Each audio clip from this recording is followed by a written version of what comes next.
लखनापूर येथे श्री महालक्ष्मी देवीची यात्रा भक्तिमय वातावरणात संपन्न. हजारो भाविकांनी घेतला महाप्रसादाचा लाभ. विविध धार्मिक व सांस्कृतिक कार्यक्रमाचे आयोजन करण्यात आले. गावचे ग्रामदैवत श्री महालक्ष्मी देवीच्या वार्षिक यात्रोत्सवाला यंदाही भाविकांचा उत्स्फूर्त प्रतिसाद लाभला. शुक्रवार दिनांक 8 मे 2026 रोजी ही यात्रा अत्यंत भक्तिमय आणि उत्साहपूर्ण वातावरणात संपन्न झाली.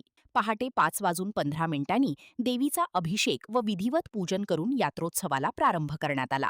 यानंतर गावातील प्रमुख मार्गावरून ढोल, लेझीम, बँड व डीजेच्या गजरात आंबील कलश मिरवणूक काढण्यात आली.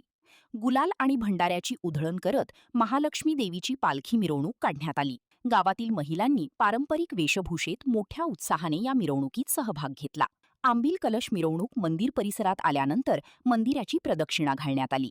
त्यानंतर पालखीचे विधिवत पूजन करण्यात आले. गावातील 5 सुवासिनी महिलांची ओटी भरण्याचा धार्मिक कार्यक्रम संपन्न झाला. या सर्व धार्मिक विधीनंतर भाविकांसाठी महाप्रसादाचे आयोजन करण्यात आले होते. हजारो भाविक भक्तांनी महाप्रसादाचा लाभ घेत देवीचे दर्शन घेतले. संध्याकाळी यात्रा कमिटीच्या वतीने सामाजिक व सांस्कृतिक कार्यक्रमांचे आयोजन करण्यात आले होते. यामध्ये लखनापूरमधील 10वी व 12वी परीक्षेत यश संपादन केलेल्या गुणवंत विद्यार्थ्यांचा सत्कार करण्यात आला. तसेच श्री बसवेश्वर नाट्य संघ बंडीगणी यांच्या कौटुंबिक कन्नड नाटकाने उपस्थितांची मने जिंकली. शनिवार दिनांक 9 मे रोजी यात्रेनिमित्त विविध पारंपरिक शर्यतींचे आयोजन करण्यात आले आहे. यामध्ये न मारता जनरल बैलगाडी शर्यत, एक घोडा एक बैल शर्यत, नवतर्व जनरल घोडागाडी शर्यत, बिंदाती एक घोडा एक बैल शर्यत तसेच हातात बैल धरून पळणी शर्यत यांचा समावेश करण्यात आलेला आहे.